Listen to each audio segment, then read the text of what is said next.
going to adapt to that. So you've got to remember that in complex systems, there is always going to be change of behavior and adaptation. In complex systems sort of application and theory, we look to points of leverage to change the system. And for me, why I was always interested in supportive of the trade bans is that they are a point of leverage to change the system. And of course, the company is the one that is at the center of that change. So I will leave that here. Hopefully that introduces what we're discussing.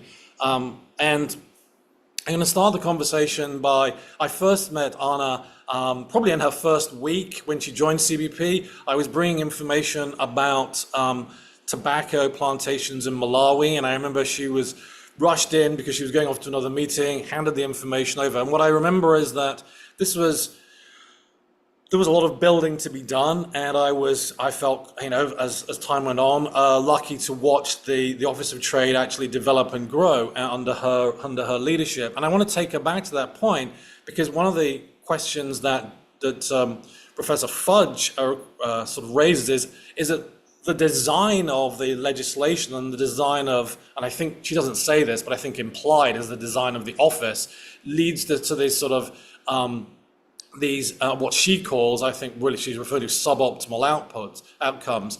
But the design and the building of the Office of Trade is not a straightforward thing. It's not a linear progress. And I just want to take you back to the challenges that you faced as you were building that in order to make it fit for purpose and what those purposes were as they sort of time went on and as they changed. So Anna, if you could start things going with sort of revisit of that period. Sure. And, I'll just thank you for inviting me, Duncan. And I'll just maybe start by saying, you said when I started at CBP, which it's true, I started back at CBP, and by then I had been in the customs field for a little over 30 years. And so I returned back from the World Customs Organization, and I was specifically asked by the commissioner of CBP to take over this role because it had been a role that was under quite a bit of pressure from a number of from all different sources. The law, as you can remember, it changed in 2016. So the changes to Section 307 of the Tariff Act of 1930, eliminating the consumptive demand clause, happened in February of 2016. So fast forward to, we're now talking about January 2020.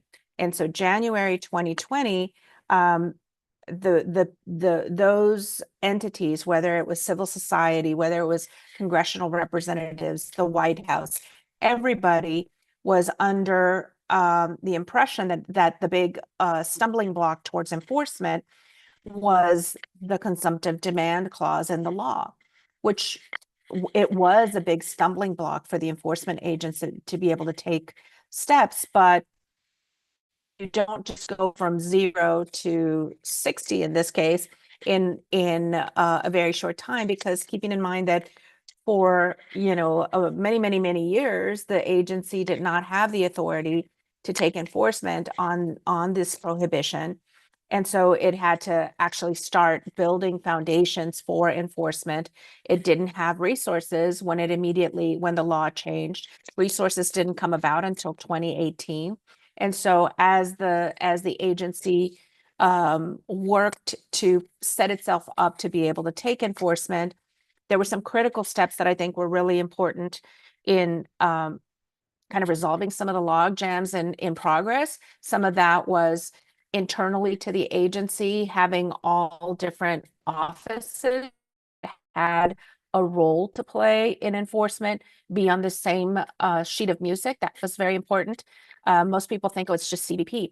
CBP is a huge organization with responsibilities for enforcement in different parts of the agency, and it required really a symphony of work to be able to get these things done. And so a lot of the challenges that I saw was that some of the new people that had been brought in to work on this problem set came with expertise from other agencies or from other places that were not from within CBP.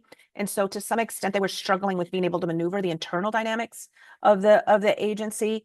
And meanwhile, the pressure kept building and building and building. And so I got there at either the perfect time to be able to make change or just the most challenging time to make change, and was able to leverage the energy and to some extent the urgency that was being demanded on the agency, on the Department of Homeland Security, by the White House, by the various congressional representatives, and certainly by civil society, to enable me to be able to hopefully make some operational changes that brought about some results. So I maybe said that in a confusing way, but I think going back to those first few days, and I'll tell you, when it's important to maybe contextualize that the law changed while I was at the World Customs Organization. So I wasn't at CBP at the time that the law changed. And so prior to my departure to the World Customs Organization, we as an agency were not enforcing for this because of the huge loophole that the consumptive demand clause had placed on enforcement. So coming back, this was a whole new portfolio that I had never had the opportunity to work on. But I did have over 30 years of experience in enforcing laws, and I understood how customs laws and border enforcement laws were to be interpreted and enforced. And so I went back to basics and in being able to set up a program that would enable us to do the right, to put in place the right efforts to ensure that our investigations, that our supporting documentation, that the different reviews and different protocols were put in place properly, and then that we coordinated enforcement across the agency to start seeing some results. I'll stop there because I feel like I've been talking for too long. Hopefully I've answered your question. Yeah, you have. I just want to ask you one more thing on before I go to Xavi and Dean. Was it clear when you joined what the work was for? I mean, there was the enforcement of the law, but then beyond that, obviously, people in civil society were saying, well, we've got to change these businesses, we've got to obviously eliminate forced labor. Was that something that was clear at that time, that there was this much more extended and projected kind of mission, or was it simply, how do we just stop things at the border and gather the information in order to do that? I think that's an excellent question. I think that it's important to note that when you work for a government agency, you understand that you are a cog that is part of a bigger system that helps fuel the economy, helps protect national security, helps, contributes to overall well-being of our citizens and people in the United States. But it's not the sole mission of CBP to change human rights violations across the world. That's not the mission. And so we as an agency, you understand where your role, where your responsibilities, and where your authority extends. And your responsibility is to ensure that you can effect and implement the laws as they've written for your agency. And that's your responsibility. That you understand how that fits into the bigger picture is super important when you're an executive trying to understand where where you're going to impact change or where you're going to help. But it's different than to expect that one single regulatory agency in the US government is going to change human rights violations across the world. That's just not realistic, and certainly not the way the US government works, and not the way any government works. I mean, I've had the opportunity to take a look at the enforcement capabilities of other similarly other countries of similar interests in making sure that products made with forced labor are not imported into their markets. And the challenges that they have are even bigger. They have, their government is structured in such a way that it hampers any kind of enforcement. And so no one single government agency can go at it alone. And I think that understanding the role that a regulator or a regulator agency has in the bigger picture is super important to being able to contextualize whether that effort is successful. I know we're going to get into the articles a little bit later. I certainly have strong opinions about that, but I don't want to be the only one talking. So I will zip it for now and continue our conversation. Thank you. Charvi and Dean, I'm turning to you first, Charvi. Can you tell us, I think, more about what you feel from the stakeholder perspective, how they responded to, first of all, there was this period where there really weren't any bans, and then suddenly there was a flurry of them, and that coincided also with almost, as we found out, the beginning of COVID and rubber gloves and so forth. Can you tell us more about how the stakeholders have viewed this and how that has changed over time? Yeah, well, I'll speak to the sort of investor stakeholder piece of this initially. And I think, as Anna was saying, this is sort of a tool in the toolbox. It's not the only one, but it can be an incredibly powerful tool for investors to use in discussing these issues with their companies, and it's also their portfolio companies. And it's also why it's so important that there is a continued enforcement effort on both the WRO sort of Tariff Act and the UFLPA side of the law, because as an investor, I mean, I'm not an investor, but at ICCR, working with our investor members, we want to be able to go to companies and talk to them as if this is a credible threat for enforcement within their companies and because of their supply chains, and it can be a very powerful tool in a conversation. I do think that we've seen a progression over time. I mean, as Anna was talking about building up the office and getting the structures in place for it to actually to carry out its mission. I think there's also been really important work in terms of providing guidance for importers as well as buyers on both of these laws. And I know we're going to get into the specifics of how the UFLPA and the Tariff Act operate differently. And I would also say there's obviously forced labor bans coming into play in the EU and proposed in other countries as well, which will have their own dynamics. But I think that over time, what has been really helpful is to see some of the guidance that has been provided for companies, and it makes it easier as an investor to have some of these conversations. And when a portfolio company then says, okay, what am I supposed to be doing to tackle this, that you have some tools to be able to provide to them. There are some, I think, ongoing challenges, which we can get into a little bit later, but I'll turn it over to Dean. Thanks, Charvi. Dean, Cal has been really active in this area, number of petitions and so forth. Just stepping away just from Cal's experience, but come back to that shortly. But can you give us a sense of the actual civil society response to the idea of the bans, and then how it's engaged with them? And not everybody has seen, as is obvious from the article, not everybody has agreed on the nature of the bans and how to even petition. If you can give us a sense of how that's evolved in the last few years, that would be great. Certainly. And thank you again, Duncan, for convening this panel. It's a pleasure to be with you. So I want to go back a little bit in time here to that period before the consumptive demand loophole was closed. And a lot of what folks in civil society, folks like Cal, were doing was filing alien tort statute cases to go after human rights violations that are occurring in countries that are in some way connected to the United States. That was the sort of the model. And what happened is that our courts in the U.S. kept narrowing and narrowing and narrowing the availability of the alien tort statute. And then along in 2016 comes this opening of the Tariff Act, and what we saw in civil society was not a protectionist urge, as Ms. Fudge would have you believe.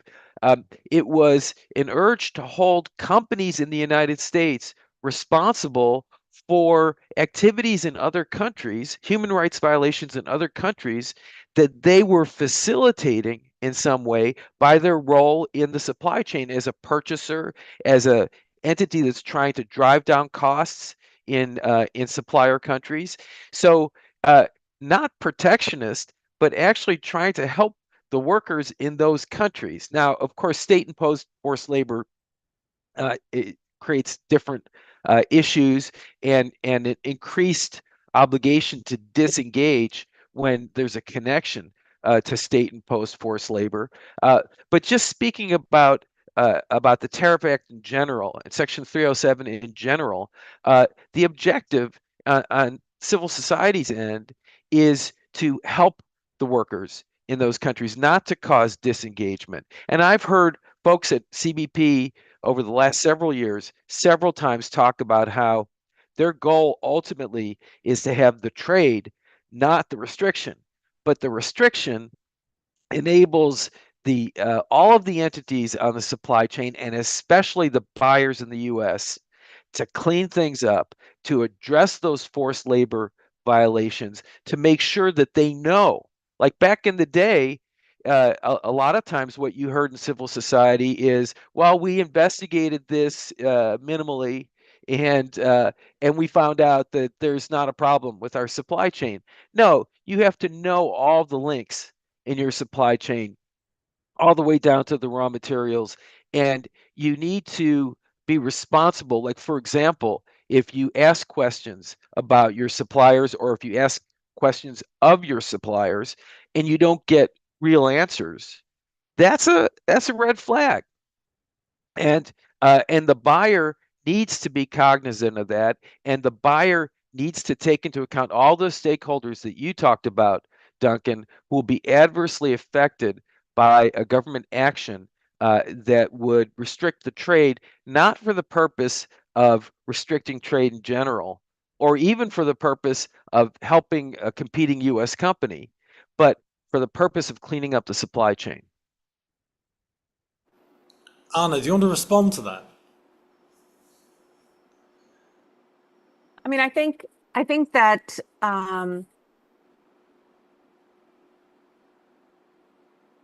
you know, as Dean was talking, I was reflecting on some of the press releases that the agency put out during the time that we were taking enforcement action when I was there, and certainly the head of CBP at the time, and even the Secretary of Homeland Security over the years have publicly stated the importance of the enforcement role leading to a change in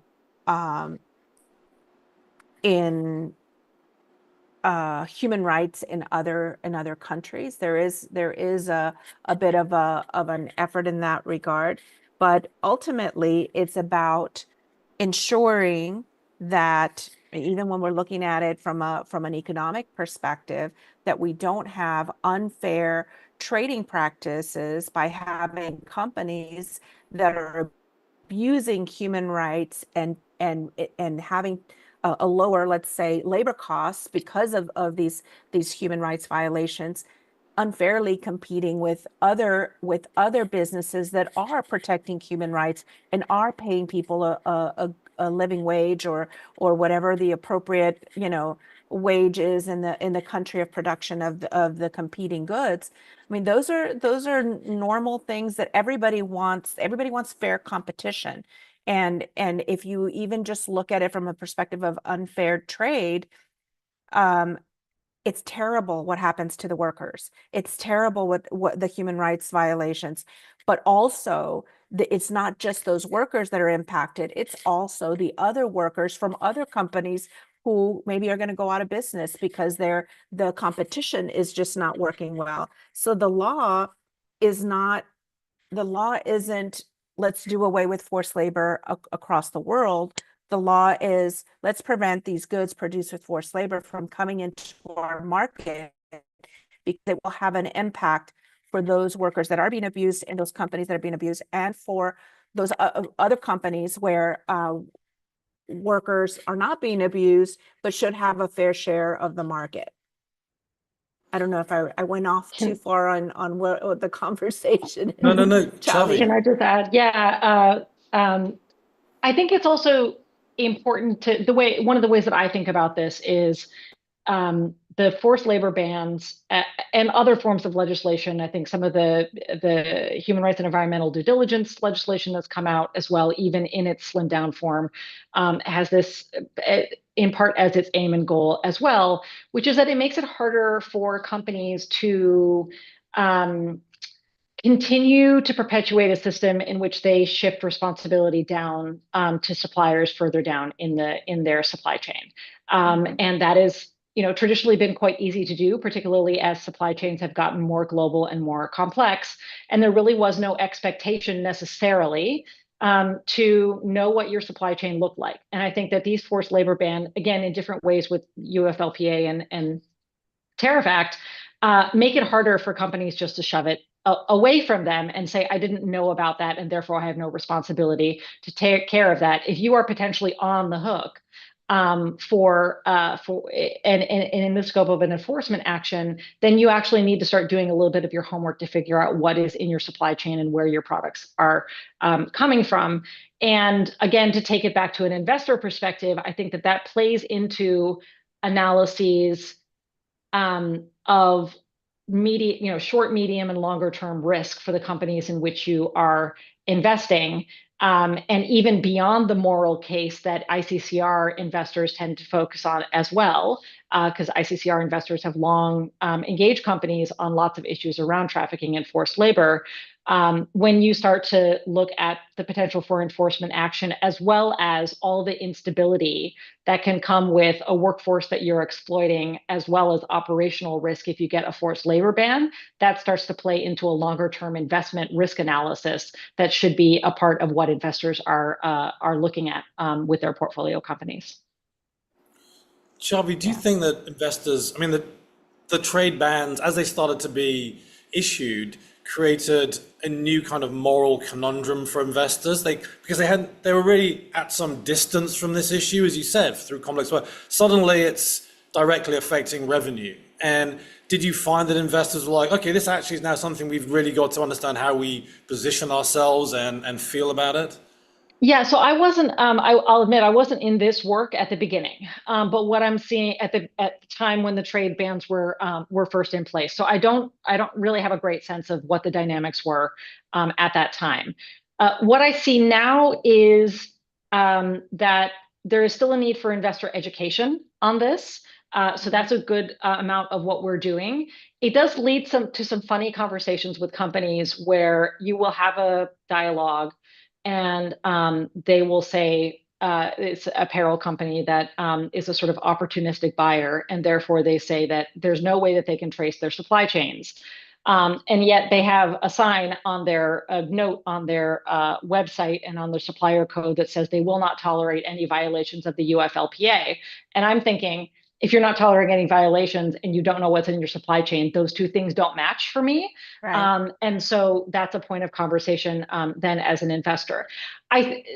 I'll note one challenge in the conversation. Most of my investor members will have in their portfolios buyers at the top of the chain, and those are not the target for enforcement under the forced labor ban. And so where I still think that we have work to do, and I know that there are many good organizations out there doing this work, is to map up the supply chains from the importers up to where many of the investors have their investments, because that would be an even more powerful tool for us to be able to then say, hey, big buyer, we know that you are importing from this importer. And I think some of that is lacking at the moment, or not as widely publicized as it could be.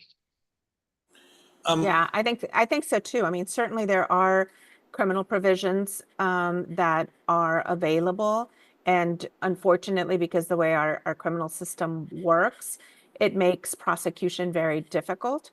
But in many cases that are just underreported, some of the prosecutions that are taking place related to this are actually coming across under like False Claims Act or fraud provisions or other things like that, when in fact they really are forced labor enforcement provisions. But because it's so hard to reach that threshold, and because we have a justice system that allows plea bargaining and other types of negotiation on cases, that companies would rather have a fraud charge on their or a false claim charge on their record than a forced labor charge. And so in many cases, I'm sure if we dug deeper and had nothing else to do, dug deeper on all these cases, we would find a lot more cases that have been taken to court where there have been some consequences applied for forced labor violations. But just because of the nature of those types of laws, it makes research and finding them a little bit harder.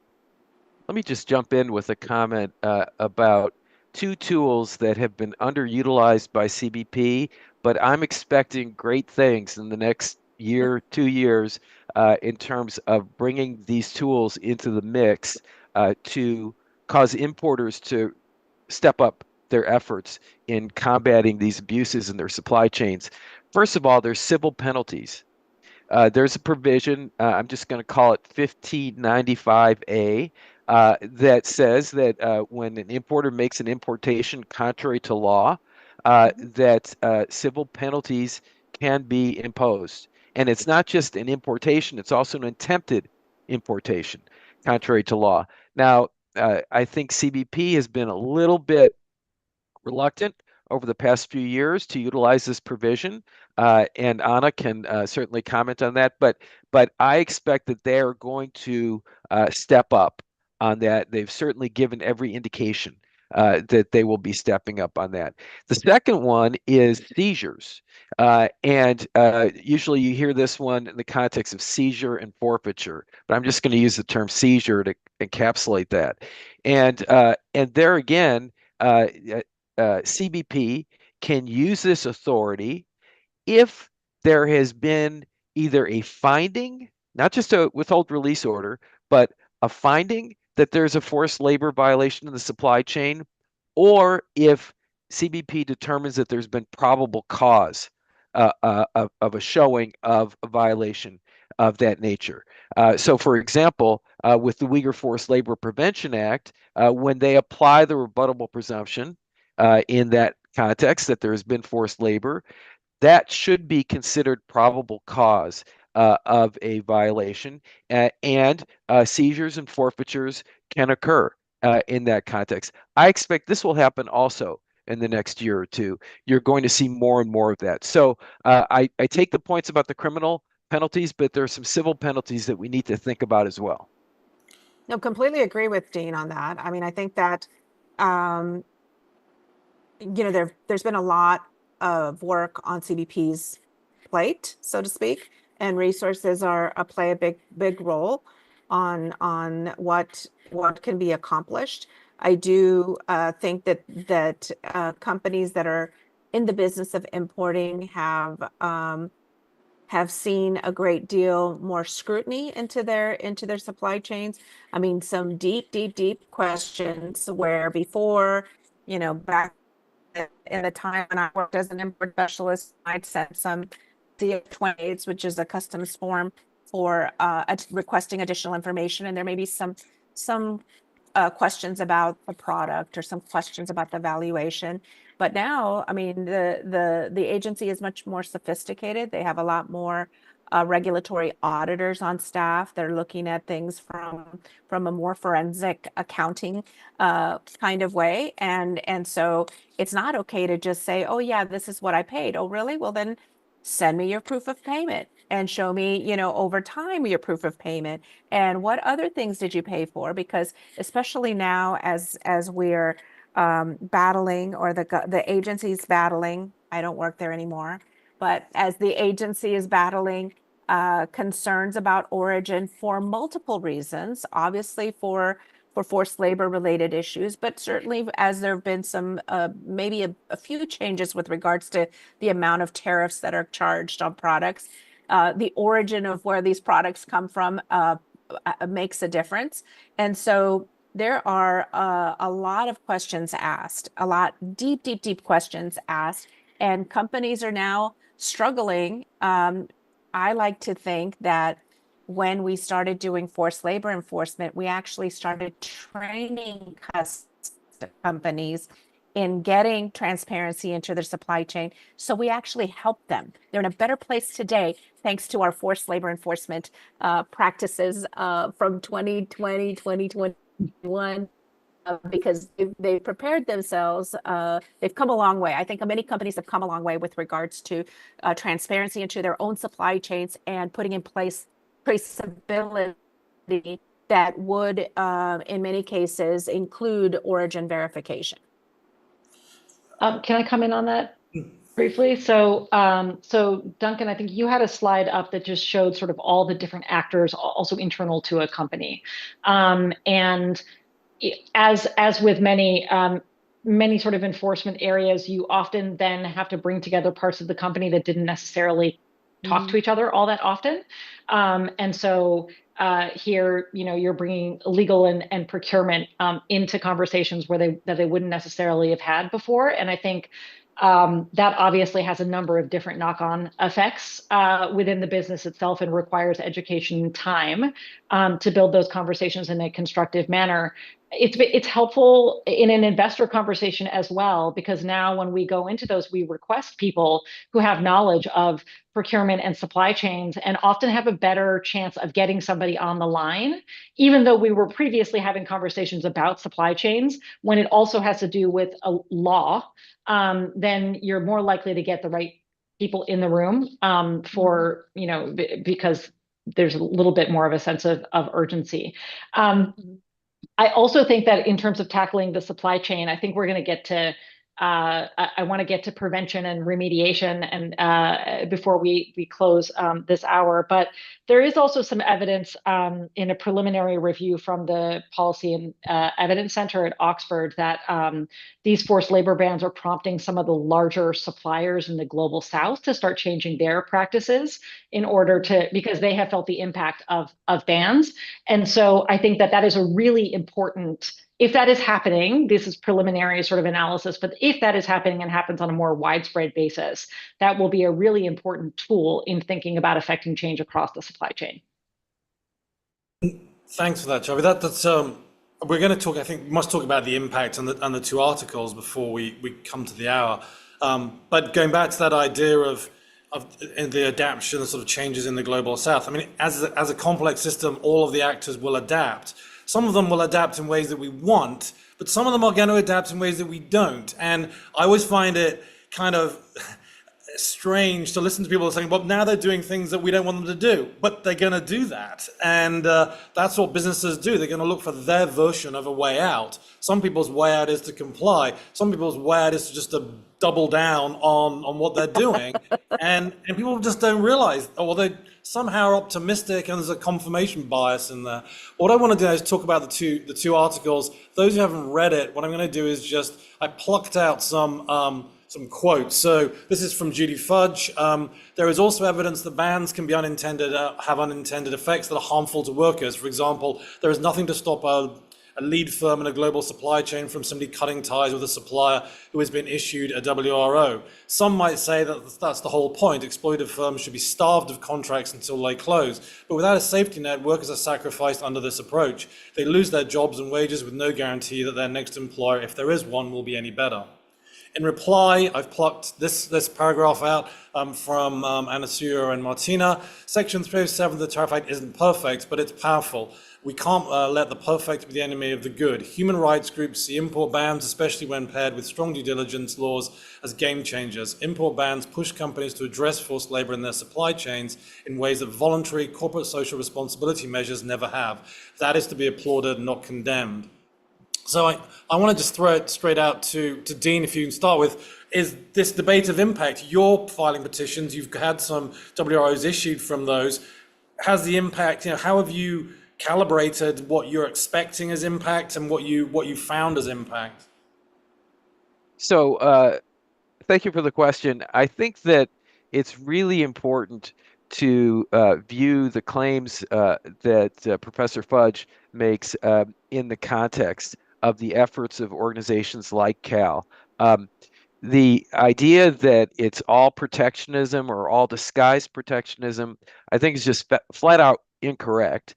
And it misses a dynamic where you've got lots of cases like frankincense from Somaliland or salt from Korea, where it's really hard to make the argument that that the case has been filed in order to support a domestic industry.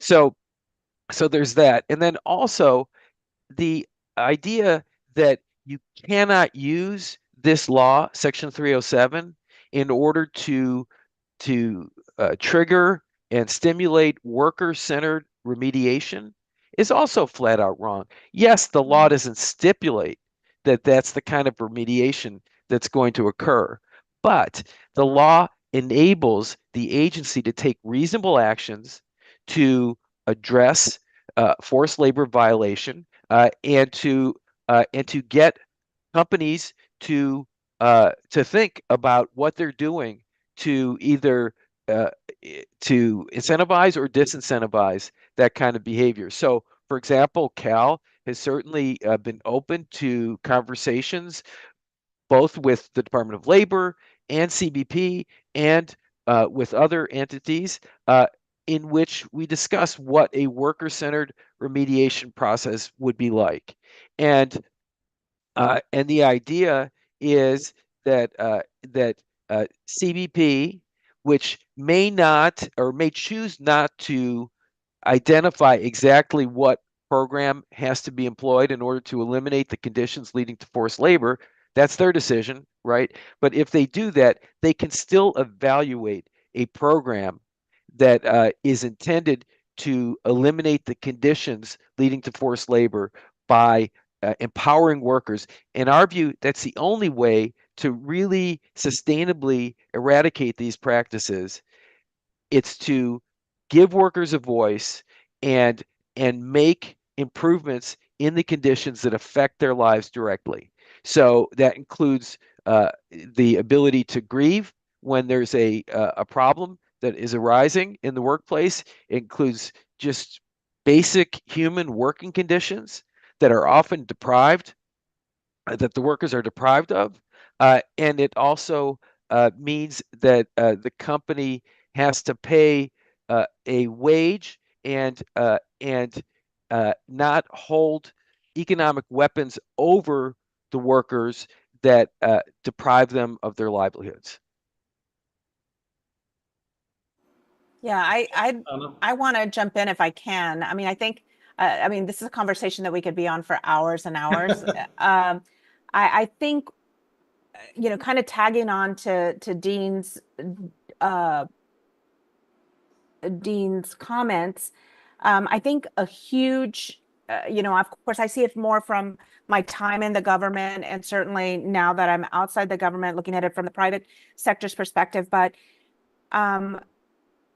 when I was with the government, really having the interagency of the US government be so focused on CBP's enforcement of the prohibition against forced labor is huge, huge, that so many agencies within the US government were hyper focused because they had a role to play, different parts of that were connected to this. The fact that the US Mexico Canada agreement has labor provisions in it, establishes the UFLPA, the Forced Labor Enforcement Task Force, and the commitment from USTR to ensure that there are labor provisions in every future free trade agreement, is something that was born out of our forced labor enforcement, and really bringing to light the need to put more pressure on the governments to ensure that they're policing what's happening in their foreign countries.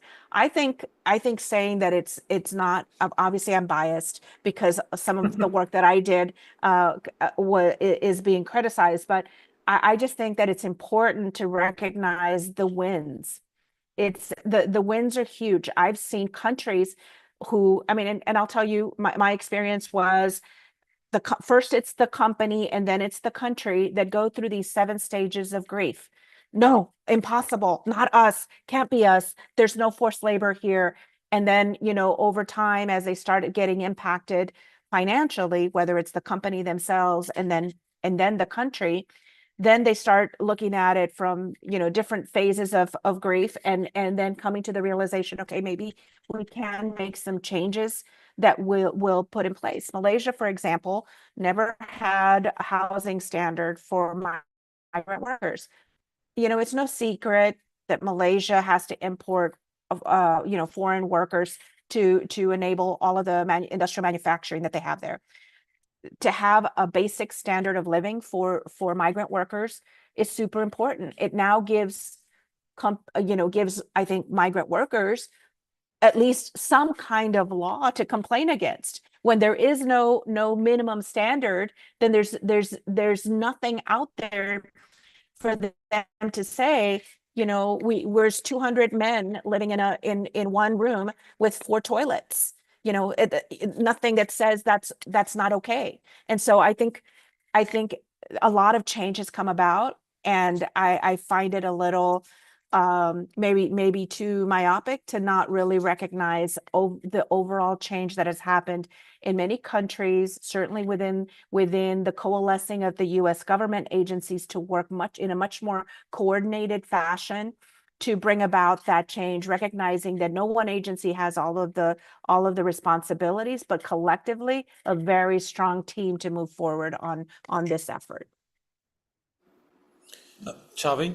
So yeah, a couple, I guess 3 points, not even really in response, but to add on. Perfect. Since unfortunately or fortunately, we I think agree with each other. So I think it has sent a very important signal, I think, that in response to the Tariff Act and the UFLPA, the EU and now a number of other countries have said we are going to have passed or planning to pass or want to review our own forced labor ban legislation, because we don't want to be the recipient of the goods that are being dumped from the US that may also be tainted by forced labor. And I think that has the potential, at least, for changing parts of the system, or raising the bar. Second, I think that this has been an iterative process in terms of understanding and articulating what is required of companies and what remediation looks like. So I think of this, if I look at the trajectory, I think of it in many ways similar to the growth of guidance for companies on how to comply with the Foreign Corrupt Practices Act in the era when it was still enforced more robustly. But over time, the Department of Justice came out with increasingly detailed guidance on what companies actually needed to do to be able to comply with that. And I think we've seen that over time, both with guidance for importers, but also in the articulation in press releases and in conversations and public statements, that notwithstanding the fact that there is nothing in the law that talks about remediation, that the expectation is that there will be remediation, that it will be worker-centered. And I think that then puts the onus on companies to have done homework ahead of time so they get more quickly to the point of being able to show that they have done that type of remediation. And then finally, I think that if we get to the point where we're seeing suppliers start to adjust some of their behavior and expectations, it might also put more pressure on buyers to support their suppliers in those efforts. That's one of the aims of the Responsible Contracting Project that I work with, and contracts can be a tool in that effort as well. But I hear very often from suppliers that they're being asked to do a lot of things by buyers and not being provided with any support. And this has the opportunity, I think, to change some of that. I'd like to mention 2 corporate responses that I would actively discourage and that I would encourage the U.S. government to look into. One of them is known as bifurcating supply chains, and that's when they send the product that would be banned in the United States to markets where it's not banned or it's not actively enforced against, and then they send clean product to the United States or to other countries that maintain effective import bans. I think that should be addressed through, for example, Section 301 of the Trade Act of 1974, where this is a practice that is harmful to U.S. companies that are abiding by the law, and it's creates a competitive disadvantage for them. So I think the government should look into that. Another corporate response that CBP, I believe, is looking at and will be looking at is transshipping through third countries to the United States to disguise where the product is coming from. This is particularly an issue when it could be a UFLPA violation coming from the Uyghur region or coming from a company on the entities list. So in that kind of a situation, there's an incentive to disguise where the goods are coming from. And that's something that I know the U.S. government is engaged in investigating. And then finally, I would just add that the entities list is such a critical tool for the enforcement of the UFLPA because if goods are not coming directly from the Xinjiang region of China, but coming from other parts of China, and they nevertheless have Uyghur labor that's been transferred into those other areas and is contributing to the manufacturing of that product, the Customs and Border Protection folks can't, as a practical matter, get at those products unless the supplier's on the entities list. I mean, yes, in theory, there are other ways that they could do it, but as a practical matter, it's got to be on the entities list. And so we've got the 140 plus entities on the list. There's been a bit of a hiatus over the last few months in building up that list, and we need to get back to that. We've got a few minutes. Before I just ask you Can- for final thoughts. Oh, sorry. Go Can I ahead. just, There's- can I also just one make a question. comment to Dean's? Okay. I could just comment to Dean's UFLPA entities list. I understand that it is very useful to many people. I do think that part of the concerns with regards to how much effort goes into getting a company onto the entities list is by the time a company is able to make it on the list, that company has probably changed its name 2 or 3 times because they can change their name very easily. And so the effect or the benefit of being on the entities list is maybe not as critical.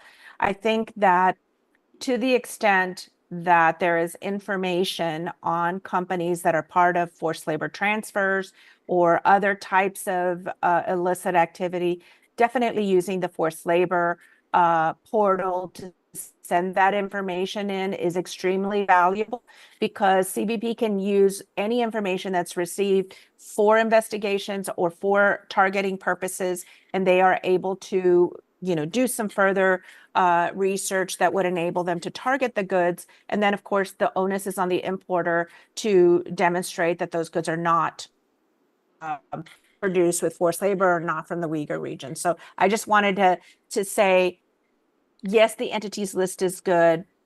Don't put all the faith in that. If you know of something, and that may take a long time to get companies on the entities list, send in your information because CBP can still take some action on it if they can sufficient information.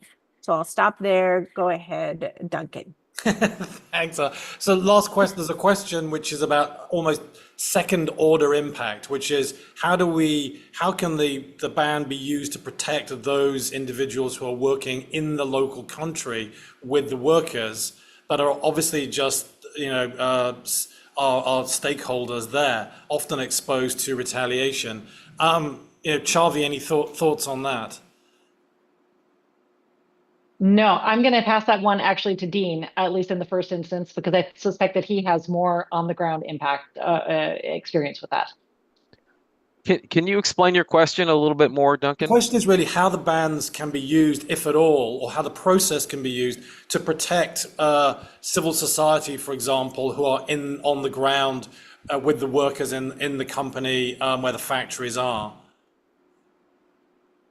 Yeah, so obviously the economic incentive to get back into the U.S. market, or for that matter, the European market or another market, is a powerful incentive to compliance with the law and to improving the working conditions.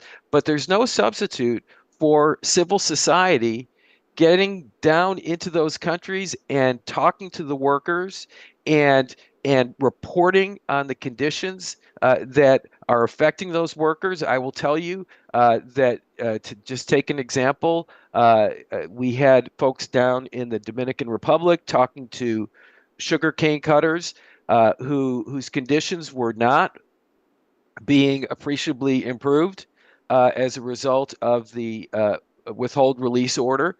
And we reported various facts and observations and analyses to the U.S. government. We also reported on some of the activities of the company in trying to influence the political response to the order, and so I think that it's a dynamic in which civil society plays a very, very critical role in exposing the conditions and advocating for the interests of the workers. Last word to you, Anna. Yeah, I was going to say, obviously, every country is different, and the risks for civil society members are different in different countries. I think there are some amazing investigative reporters that do some great work that actually would help protect some of the people on the ground. I think that I've seen some amazing things in looking at the conditions that people were living in before CBP took action or enforcement action against the importation of goods, and the changes of where they are today. A real awareness globally of the clothes wearing, the shoes they're wearing are made by some worker in a foreign country that isn't just a faceless human being, but that they're actually a human being.